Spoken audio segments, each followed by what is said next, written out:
discomfort is an emotion.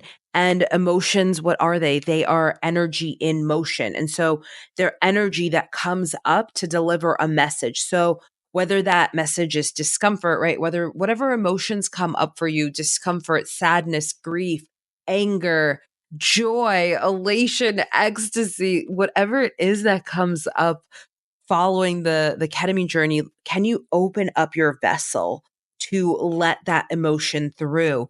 Hey there, and welcome to Ketamine Connections. I'm so excited you're here.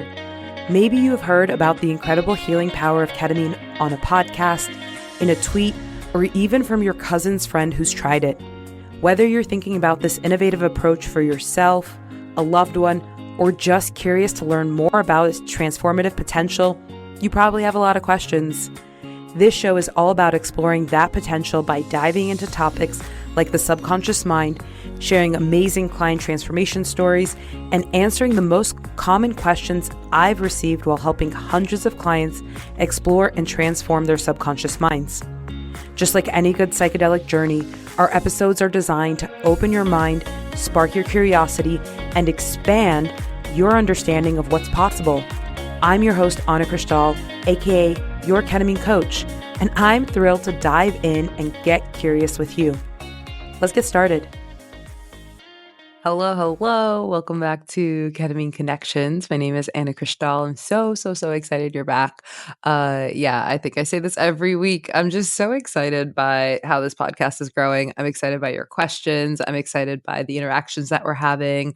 So many of you have jumped on the email list and are making use of the hypnosis recordings that are in my free library. How fun. It's just so fun for me. Okay, today's episode, what should I do after my ketamine sessions? So this is a really common question, whether you have already done ketamine or you're just starting to do ketamine. This is like, I feel like it's like the question that you have, where you're like, what do I do with my hands? Like, what do I do after the ketamine's over? So that's what we'll explore today. I'll dive into some questions that are pretty common about this, some best practices that I've seen in my years of working as a ketamine coach, and also, some practices to recommend to you, attitudes and things like that, and also point you in the direction of further resources as well. Okay, so before we dive into any of that, like, why does it matter? Why, I talk about this a lot, that we're such a ceremony focused society, that we're all about like what happens with the ketamine. And that's what this podcast is about. It's about everything that happens outside of that, right? Like, how do you prepare for it? What do you do the day of? Like, how to set up your journey in a way that is authentic to you, that serves your needs, because there are actually so many different ways of, doing ketamine. And so that's what this podcast is about, is getting the emphasis off of the ketamine session itself and everything that surrounds it. So why does it matter what you do the day of, or like the hours after ketamine? Why does this matter at all? It matters because ketamine opens up a window of neuroplasticity. And neuroplasticity, I've talked about this in previous episodes, it's the ability to change your brain. And so neuroplasticity is how your brain becomes malleable and like shapeable, almost like Play-Doh, right? So you have this like raw Play-Doh, and anything that you do after your ketamine is going to, like, if you actually think of Play-Doh, right? Like, how Play-Doh dries out? This is the time when where right after the ketamine is the time where the Play-Doh is like the wettest. It's the most malleable. It's the most, impressionable. And so that is a time where you want to really protect your brain and really feed it those things that are going to serve your desired results. The way that you spend the time after ketamine can influence, think of it like whatever you do after the ketamine is almost like a stamp, and you're stamping your very soft, very pliable, very malleable Play-Doh with whatever that activity is. And so the brain is more susceptible to input, to programming, to everything that happens after the ketamine can really influence even how you think or feel or reflect back on the ketamine, right? Like whatever insights you take from the ketamine, depending on what you do after, can influence even that. So you really want to protect that time following the ketamine sessions themselves. So as you can imagine, jumping back into work, not a good idea. Even honestly, I'm going to talk about this later. Like even setting the expectation for you to jump back into work is not a good idea. Social media, screens, different things that are already like programming your brain in questionable ways, right? Like when you're scrolling, depending on how you've trained the algorithm, it doesn't matter how well you've trained the algorithm. You really don't know what you're going to get. So really, really protecting that space. Okay, we're going to answer this question in parts, right? So, even before you get to the screen, even before you consider opening up your work email, even before like any of that happens, the first consideration is how are you getting home from ketamine, right? You need a ride. So, whether you have someone picking you up, whether you're taking a taxi or some sort of like, ride share offer, whatever it is, I want you to really consider that like your ride home from the clinic is going to be really important. And so you want to set yourself up with a really good experience. In episode 28 where I talk about like should you journey solo or should you solo journey with someone in the room, there's actually a part of the episode where I talk about this where you want your journey, your ride to and from ketamine to be just as important as who's in the room. So really considering making sure that whoever is driving you is a safe space, making sure that they're there for you and not there from themselves, making sure that they can respect your boundaries and your needs, making sure that if you need quiet for the whole ride home, whatever that is, whether it's 5 minutes or an hour, that they're able to respect that and again be in service of you. So that's the first thing to consider in considering what do I do after ketamine. The first thing to consider is, well, how are you getting home and how can you set yourself up with the best ride home? Okay. And then what do you do when you get home? That is going to depend on you and how you feel. And this is what I tell clients all the time in my one-on-one work is just plan to have the day off, right? Like plan to nap for the rest of the day. And if anything else happens, it's going to be a bonus. If you feel like going for a walk or if you feel like exercising or you feel like organizing, regardless of whether the thing that you feel like doing is low impact, low energy, high energy, whatever that is, plan for the day off. And then anything that happens can be a really nice bonus on top of that. But as soon as you get home, you might be hungry, right? You're fasting anywhere from 3 or more hours before the ketamine, you're fasting, right? So maybe you get home and you're hungry. You want to eat some food. I recommend really nourishing food. Food is really grounding. And you want the foods that have that grounding effect on you. You want whole foods. You want the diet that supports you. You know what that is. I'm not going to suggest one to you. So you want to eat the foods that are going to really meet you where you're at. So whether that's a bigger meal or a lighter meal is up to you and your body. You know your body best. And whether you're hungry or not is also going to depend on you and really learning to tune in and say like, hey body, like, what do you want right now? How can I best serve you? What can I best give you to nourish you? And that could be food. It could be hydration. It could be like a really yummy bone broth, right? Which has, hydration and nutrients at the same time. Whatever that is for you, really leaning into getting your body taken care of. And that also can be really grounding, right? When we've been floating up in the ether as ketamine does, food brings us back to earth. So that could be like the first thing maybe that you do when you get home. Okay. So now you've gotten a good ride home, right? You have someone who's supporting you on your journey from the clinic to your wherever you're staying, whether you're home or you're visiting somewhere. You've arrived and you've like taken care of your hydration and nutrition needs. What next? This is the part that is the wild card. This is the part that is like, what do you want to do? Do you want to take a nap? Do you want to go for a walk? Do you want to journal? Do you want to meditate?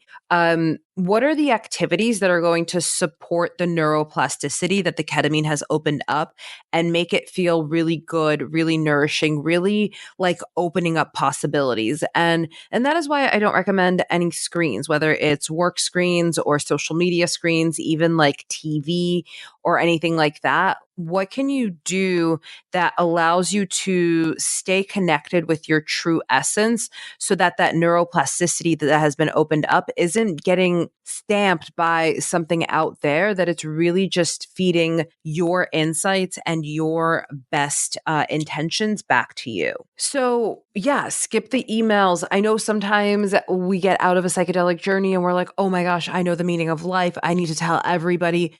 Avoid that as well. Or sometimes you get out of a ketamine journey, you're like, oh my God, this person, I need to go tell this person, give them a piece of my mind. Skip the heavy conversations. Okay. Like, really, if it's that important, if it's that eye opening, if it's that relevant, and if it's that true, it'll still be there the next day. It'll still be there a week later. And even by then, there might be more insights that have opened up to help support whatever that argument or that point is that you want to make. So just let the time after ketamine be a journey inwards, really let it be a time that you connect with yourself. So skip the screens, skip the, heavy conversation outward. Definitely stay away from the news, and just how present can you be with your environment? How can you really be with yourself, with the house that you're in, whether it's your own or someone else's? Like, you might be in an Airbnb, you might be on like a ketamine destination journey. I don't really know. But how can you really be with yourself and your immediate environment, practicing the power of presence? Because the power of presence, like, is in every single philosophical, religious, and esoteric study, right? Like the power of now. There's a reason for that. So can you use that neuroplasticity to really come back to yourself and be with yourself and your own experience? And then as you connect with your own experience, like, notice how you want to either capture that or express that. Here's a few options, right? Maybe you want to sit down and journal some of your epiphanies, realizations, et cetera, et cetera. Maybe you want to voice note, right? Like, maybe you want to take out your phone and voice note yourself, like saying some of the things that are coming up for you. Maybe you want to draw, right? Like, maybe you want to come into some art therapy. However you want to express, maybe you want to dance, right? Like, whatever it is that you want to express through you following this journey that you've had, allow space for that to happen. And also jot it down and practice unattachment or disattachment from it, right? This doesn't have to be like the most magnificent, insightful, powerful insight. Just like jot something down and know that the messages or the making sense of it is going to unfold. In my one-on-one work, I really split things up into 3 processes or 3 parts of the process, right? The preparation, the making sense, and the integration. If you have just gotten back from a session and you have more sessions to come, you're in the making sense phase, right? So this is where you're kind of gathering, right? Like, okay, like in the integration phase is where we make everything whole. That's when we put the puzzle together. Right now, you're just gathering puzzle pieces. So gather those puzzle pieces. Be like, okay, I saw this thing. I imagined this thing. I felt this thing, whatever it is, jot it down, but don't feel the rush to be like, what does it mean? Let me look up the meaning of all this. Just allow it to be a time to gather without attachment, without any need to have it make sense immediately. And as you're gathering this data, right, like as you're jotting things down, just know that it's nice to have that, because whether you're working one-on-one with someone or you're making use of the integration phase on your own, it's going to be nice to have those puzzle pieces gathered, right? Like in my one-on-one work with clients, we get together usually the day after their ketamine and we talk about these puzzle pieces, right? We really break them down and we do the best to like understand them so that the puzzle piece is polished, so that later when it's going into that integration piece or phase rather, it's all coming together in a really beautiful way. And I just want to say that for a lot of people that I've worked with, this concept of giving yourself the day off is new, right? And if that's you, that's okay. If it makes you uncomfortable, then there's medicine there for you, right? And also, if it makes you uncomfortable, what you can do to mitigate that discomfort or mitigate that time window, if that's like really important to you, is to have your ketamine session as late in the day as you can, because you can work up to the ketamine session.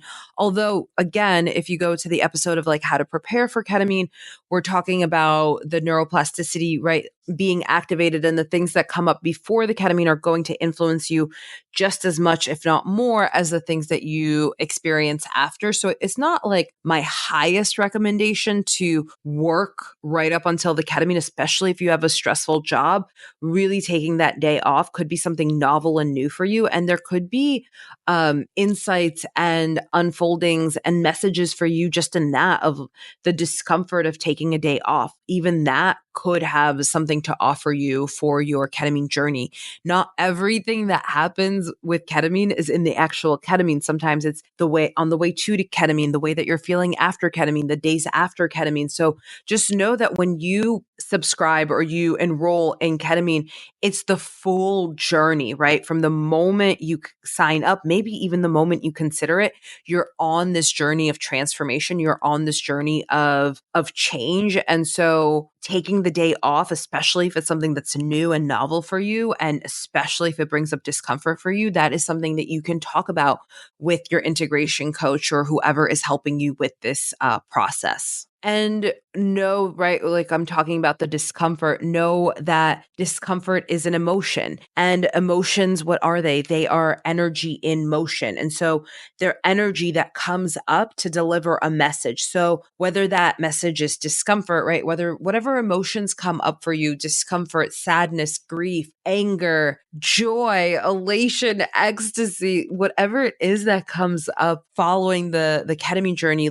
can you open up your vessel to let that emotion through without needing to understand it, without judging it, without really doing much else other than like letting that motion move through you and allowing yourself to be with whatever comes up, right? If you want to cry, if you want to scream into a pillow, if you want to just like get on your knees and just like put your hands up in the air, whatever it is, can you allow yourself to go there? Because even that has medicine for you. Even that might be insight into something that you haven't given yourself full permission to do that is important for your healing. And just know that this time following your ketamine journey, right? Like right now, I'm talking about the micro of like, what do you do right after ketamine? Know that that is just the beginning of the integration process. As I said earlier, this is the part where you're gathering puzzle pieces of a puzzle that you'll put together later. So allow yourself to gather those pieces. The integration piece is where those insights turn into lasting change. And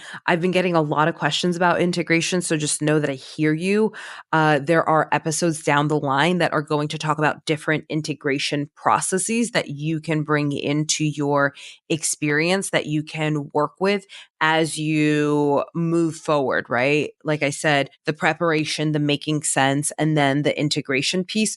So as you get out of the making sense piece, as you've gotten your puzzle pieces and you're like, okay, how do I put these together? How do I really make ketamine change my life? That is the integration piece. And there are so many different paths up that mountain. And I'm so excited to bring that information to you in coming episodes. All right, that brings us to the end of the episode. So just to sum up, the time after ketamine is where your brain Play-Doh is most malleable and softest. And so you really want to protect that time. You want to protect how you get home from the clinic, what you're doing when you arrive. You want to practice listening to your intuition, your body, yourself. Especially for a lot of the people I work with, this is new. So that is, what do you want to do? What foods do you want to eat or not eat? Things like that. So that time after the ketamine itself is really sacred time for you to really listen and do whatever you want to do, whether you want to record your insights through journaling, voice notes, dance, whatever it is, allowing your emotions to come up, really letting that time of that open neuroplasticity be the time where you spend the most time with yourself, the most time in the present moment, knowing that there is so much magic that exists in the present moment. If there wasn't, we wouldn't have monks that spend their entire lives meditating on mountaintops to practice being in the present moment. So I guarantee you, I promise you, every spiritual, esoteric, philosophical lineage talks about the power of presence, and that's not coincidence. It is just a fact that there's a lot of richness in the present moment. And that's what you get to practice after ketamine, in those hours after ketamine. It's really a gift to give yourself the time to slow down, to listen to yourself, to do whatever you want, whether it's a lot or a little, but leaving it open-ended, letting it be spontaneous, and letting it be current, right? Present, current, relevant to however you're feeling, without like, oh, I committed myself to this thing before I went on this journey and now I feel obligated to do it. None of that. And this is the point of the episode where I want to really, really nail down that rest is productive. Our society isn't really versed in that way.